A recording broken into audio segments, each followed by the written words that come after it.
America ਦੇ ਕਈ ਹਵਾਈ ਅੱਡਿਆਂ ਉੱਤੇ ਯਾਤਰੀਆਂ ਨੂੰ ਲਗਾਤਾਰ ਦੂਜੇ ਦਿਨ ਵੀ ਲੰਬੀਆਂ ਸੁਰੱਖਿਆ ਲਾਈਨਾਂ ਦਾ ਸਾਹਮਣਾ ਕਰਨਾ ਪਿਆ। ਹਵਾਈ ਅੱਡੇ ਦੇ ਸੁਰੱਖਿਆ ਸਕਰੀਨਰਾਂ ਦੀ ਵੱਧ ਰਹੀ ਗੈਰ ਹਾਜ਼ਰੀ ਕਾਰਨ ਸਥਿਤੀ ਹੋਰ ਗੰਭੀਰ ਹੋ ਗਈ ਹੈ, ਜਿਸ ਨਾਲ ਬਸੰਤ ਬ੍ਰੇਕ ਯਾਤਰਾ ਦੇ ਰੁੱਝੇ ਮੌਸਮ ਦੌਰਾਨ 에ਅਰਲਾਈਨਜ਼ ਵਿੱਚ ਚਿੰਤਾ ਵੱਧ ਗਈ ਹੈ।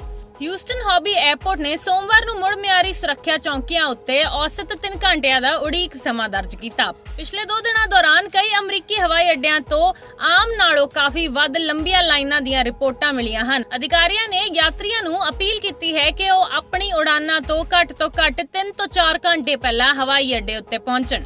ਇਸ ਹਾਲਾਤ ਦੀ ਵੱਡੀ ਵਜ੍ਹਾ ਸੰਘੀ ਫੰਡਿੰਗ ਸੰਕਟ ਹੈ। 13 ਫਰਵਰੀ ਨੂੰ US department of homeland security ਲਈ ਫੰਡਿੰਗ ਖਤਮ ਹੋ ਗਈ ਸੀ, ਕਿਉਂਕਿ ਕਾਂਗਰਸ ਇਮੀਗ੍ਰੇਸ਼ਨ ਲਾਗੂ ਕਰਨ ਨਾਲ ਜੁੜੇ ਸੁਧਾਰਾਂ ਤੇ ਸਹਿਮਤ ਤੱਕ ਨਹੀਂ ਪਹੁੰਚ ਸਕੀ।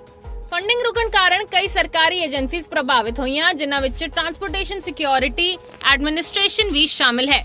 ਇਸ ਦੇ ਨਤੀਜੇ ਵਜੋਂ ਲਗਭਗ 50,000 TSA ਸੁਰੱਖਿਆ ਸਕਰੀਨਰ ਬਿਨਾਂ ਤਨਖਾਹ ਦੇ ਕੰਮ ਕਰਨ ਲਈ ਮਜਬੂਰ ਹੋ ਗਏ ਹਨ। ਇਸ ਸਥਿਤੀ ਨੇ 에ਅਰਲਾਈਨਜ਼ ਦੀ ਚਿੰਤਾ ਵਧਾ ਦਿੱਤੀ ਹੈ। ਟ੍ਰੇਡ ਐਸੋਸੀਏਸ਼ਨ 에ਅਰਲਾਈਨਜ਼ ਫਾਰ ਅਮਰੀਕਾ ਦੇ CEO ਕ੍ਰਿਸ ਸੁਨੂਨੂ ਨੇ ਕਿਹਾ ਕਿ ਕਾਂਗਰਸ ਅਤੇ ਪ੍ਰਸ਼ਾਸਨ ਨੂੰ ਤੁਰੰਤ ਸਮਝੌਤੇ ਉੱਤੇ ਪਹੁੰਚ ਕੇ DHS ਨੂੰ ਦੁਬਾਰਾ ਚਾਲੂ ਕਰਨਾ ਚਾਹੀਦਾ ਹੈ। ਉਨ੍ਹਾਂ ਕਿਹਾ ਕਿ ਅਮਰੀਕਾ ਦੀ ਆਵਾਜਾਈ ਸੁਰੱਖਿਆ ਪ੍ਰਣਾਲੀ ਨੂੰ ਰਾਜਨੀਤਿਕ ਦਬਾਅ ਦੇ ਹਥਿਆਰ ਵਜੋਂ ਵਰਤਣਾ ਠੀਕ ਨਹੀਂ। ਇਸ ਦੇ ਨਾਲ ਹੀ 에ਅਰਲਾਈਨਜ਼ ਇੱਕ ਰਿਕਾਰਡ ਤੋੜ ਬਸੰਤ ਯਾਤਰਾ ਮੌਸਮ ਦੀ ਉਮੀਦ ਕਰ ਰਹੀਆਂ ਹਨ। ਅਨੁਮਾਨ ਹੈ ਕਿ ਲਗਭਗ 177 ਮਿਲੀਅਨ ਯਾਤਰੀ ਹਵਾਈ ਯਾਤਰਾ ਕਰਨਗੇ, ਜੋ ਪਿਛਲੇ ਸਾਲ ਦੀ ਇਸੇ ਮਿਆਦ ਨਾਲੋਂ ਕਰੀਬ 4% ਵੱਧ ਹੈ। ਸੁਨੂਨੂ ਨੇ ਚੇਤਾਵਨੀ ਦਿੱਤੀ ਹੈ ਕਿ ਸਥਿਤੀ ਹੋਰ ਖਰਾਬ ਹੋ ਸਕਦੀ ਹੈ, ਕਿਉਂਕਿ TSA ਕਰਮਚਾਰੀ ਸ਼ੁੱਕਰਵਾਰ ਨੂੰ ਆਪਣੀ ਪਹਿਲੀ ਪੂਰੀ ਤਨਖਾਹ ਗੁਆ ਰਹੇ ਹਨ। ਰਾਜਨੀਤਿਕ ਪੱਧਰ ਉੱਤੇ ਵੀ ਇਸ ਮਾਮਲੇ ਤੇ ਤਕਰਾਰ ਜਾਰੀ ਹੈ। ਰਿਪਬਲਿਕਨਜ਼ ਨੇ ਸੋਸ਼ਲ ਮੀਡੀਆ ਰਾਹੀਂ ਡੈਮੋਕ੍ਰੈਟਸ ਨੂੰ ਫੰਡਿੰਗ ਮਨਜ਼ੂਰ ਕਰਨ ਦੀ ਅਪੀਲ ਕੀਤੀ ਹੈ ਅਤੇ ਦੇਰੀ ਲਈ ਉਹਨਾਂ ਨੂੰ ਜ਼ਿੰਮੇਵਾਰ ਠਹਿਰਾਇਆ ਹੈ। ਦੂਜੇ ਪਾਸੇ Democrat senator Sheldon white house ਨੇ ਕਿਹਾ ਕਿ ਉਹ TSA ਲਈ ਫੰਡਿੰਗ ਦੇ ਹੱਕ ਵਿੱਚ ਹਨ, ਪਰ ਨਾਲ ਹੀ ਇਮੀਗ੍ਰੇਸ਼ਨ ਅਤੇ ਇਮੀਗ੍ਰੇਸ਼ਨ ਐਂਡ ਕਸਟਮਜ਼ ਐਨਫੋਰਸਮੈਂਟ ਵਿੱਚ ਸੁਧਾਰ ਵੀ ਚਾਹੁੰਦੇ ਹਨ। ਉਹਨਾਂ ਦੋਸ਼ ਲਗਾਇਆ ਕਿ ਰਿਪਬਲਿਕਨਜ਼ ਬਿਨਾਂ ਸ਼ਰਤਾਂ ਦੇ ਫੰਡਿੰਗ ਨਹੀਂ ਦੇਣਾ ਚਾਹੁੰਦੇ। ਇਸ ਸਿਆਸੀ ਟਕਰਾਅ ਦੇ ਦਰਮਿਆਨ ਯਾਤਰੀਆਂ ਨੂੰ ਭਾਰੀ ਮੁਸ਼ਕਲਾਂ ਦਾ ਸਾਹਮਣਾ ਕਰਨਾ ਪੈ ਰਿਹਾ ਹੈ। ਹਿਊਸਟਨ ਹਵਾਈ ਅੱਡੇ ਉੱਤੇ ਸੋਮਵਾਰ ਨੂੰ ਯਾਤਰੀਆਂ ਦੀ ਭਾਰੀ ਭੀੜ ਦੇਖਣ ਨੂੰ ਮਿਲੀ। ਕਈ ਲੋਕੀ ਬੈਗ ਚੈੱਕ ਕਰਨ ਲਈ ਟਰਮੀਨਲ ਤੋਂ ਬਾਹਰ ਲਾਈਨਾਂ ਵਿੱਚ ਖੜੇ ਨਜ਼ਰ ਆਏ। 23 ਸਾਲਾ ਯਾਤਰੀ ਕਾਲੀ ਸ਼ਮਿੰਟ ਨੇ ਦੱਸਿਆ ਕਿ ਐਤਵਾਰ ਨੂੰ ਦੋਸਤਾਂ ਨਾਲ ਫਲੋਰੀਡਾ ਜਾਣ ਲਈ ਉਡਾਨ ਫੜਨ ਆਈ ਸੀ, ਪਰ ਕਰੀਬ 3 ਘੰਟੇ ਸੁਰੱਖਿਆ ਲਾਈਨ ਵਿੱਚ ਉਡੀਕ ਕਰਨ ਤੋਂ ਬਾਅਦ ਉਹ ਆਪਣੀ ਫਲਾਈਟ ਮਿਸ ਕਰ ਗਈ।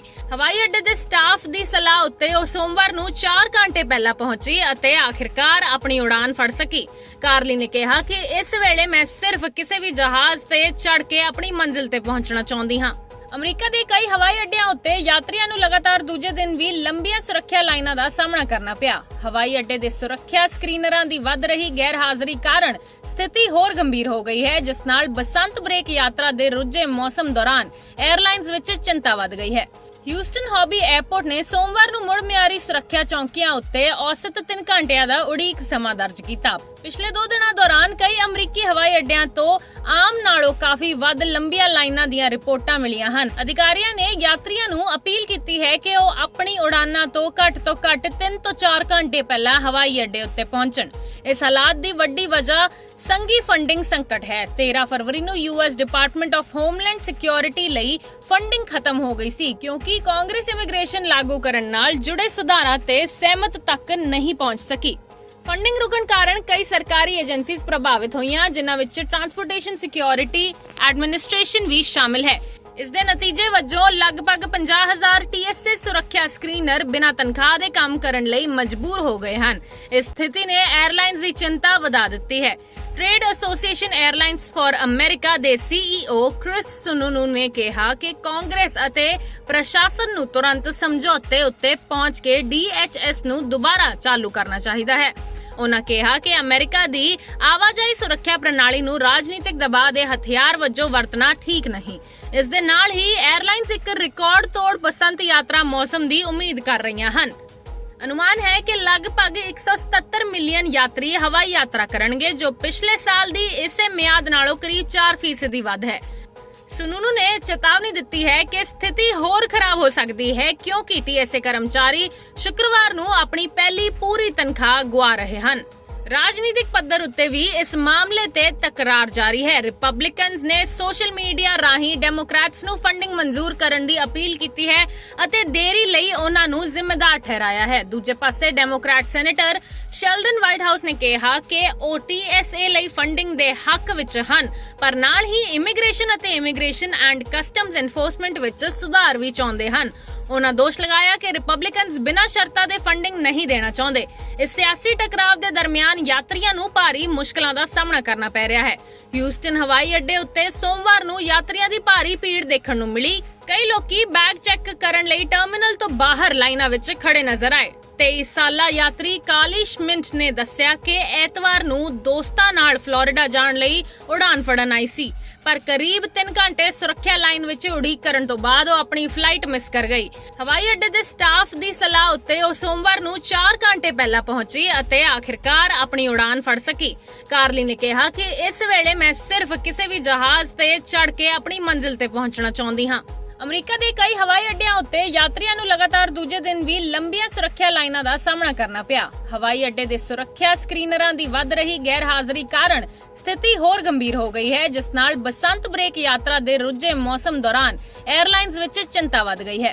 ਹਿਊਸਟਨ ਹੌਬੀ 에ਅਰਪੋਰਟ ਨੇ ਸੋਮਵਾਰ ਨੂੰ ਮੁੜ ਮਿਆਰੀ ਸੁਰੱਖਿਆ ਚੌਂਕੀਆਂ ਉੱਤੇ ਔਸਤ 3 ਘੰਟਿਆਂ ਦਾ ਉਡੀਕ ਸਮਾਂ ਦਰਜ ਕੀਤਾ। ਪਿਛਲੇ 2 ਦਿਨਾਂ ਦੌਰਾਨ ਕਈ ਅਮਰੀਕੀ ਹਵਾਈ ਅੱਡਿਆਂ ਤੋਂ ਆਮ ਨਾਲੋਂ ਕਾਫੀ ਵੱਧ ਲੰਬੀਆਂ ਲਾਈਨਾਂ ਦੀਆਂ ਰਿਪੋਰਟਾਂ ਮਿਲੀਆਂ ਹਨ। ਅਧਿਕਾਰੀਆਂ ਨੇ ਯਾਤਰੀਆਂ ਨੂੰ ਅਪੀਲ ਕੀਤੀ ਹੈ ਕਿ ਉਹ ਆਪਣੀ ਉਡਾਨਾਂ ਤੋਂ ਘੱਟ 3 ਤੋਂ 4 ਘੰਟੇ ਪਹਿਲਾਂ ਹਵਾਈ ਅੱਡੇ ਉੱਤੇ ਪਹੁੰਚਣ।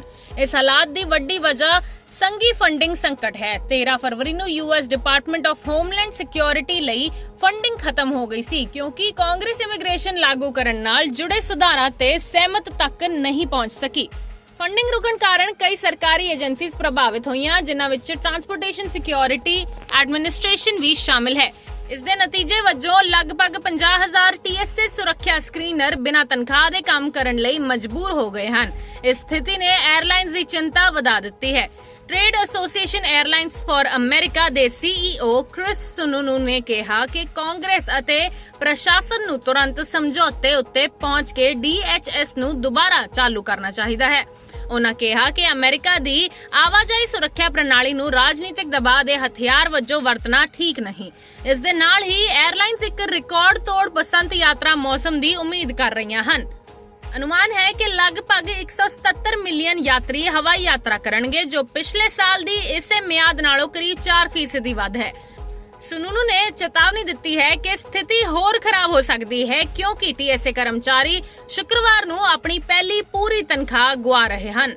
ਰਾਜਨੀਤਿਕ ਪੱਧਰ ਉੱਤੇ ਵੀ ਇਸ ਮਾਮਲੇ ਤੇ ਤਕਰਾਰ ਜਾਰੀ ਹੈ। ਰਿਪਬਲਿਕਨਸ ਨੇ ਸੋਸ਼ਲ ਮੀਡੀਆ ਰਾਹੀਂ ਡੈਮੋਕ੍ਰੈਟਸ ਨੂੰ ਫੰਡਿੰਗ ਮਨਜ਼ੂਰ ਕਰਨ ਦੀ ਅਪੀਲ ਕੀਤੀ ਹੈ ਅਤੇ ਦੇਰੀ ਲਈ ਉਹਨਾਂ ਨੂੰ ਜ਼ਿੰਮੇਵਾਰ ਠਹਿਰਾਇਆ ਹੈ। ਦੂਜੇ ਪਾਸੇ Democrat senator Sheldon white house ਨੇ ਕਿਹਾ ਕਿ ਉਹ TSA ਲਈ ਫੰਡਿੰਗ ਦੇ ਹੱਕ ਵਿੱਚ ਹਨ, ਪਰ ਨਾਲ ਹੀ ਇਮੀਗ੍ਰੇਸ਼ਨ ਅਤੇ ਇਮੀਗ੍ਰੇਸ਼ਨ ਐਂਡ ਕਸਟਮਜ਼ ਐਨਫੋਰਸਮੈਂਟ ਵਿੱਚ ਸੁਧਾਰ ਵੀ ਚਾਹੁੰਦੇ ਹਨ।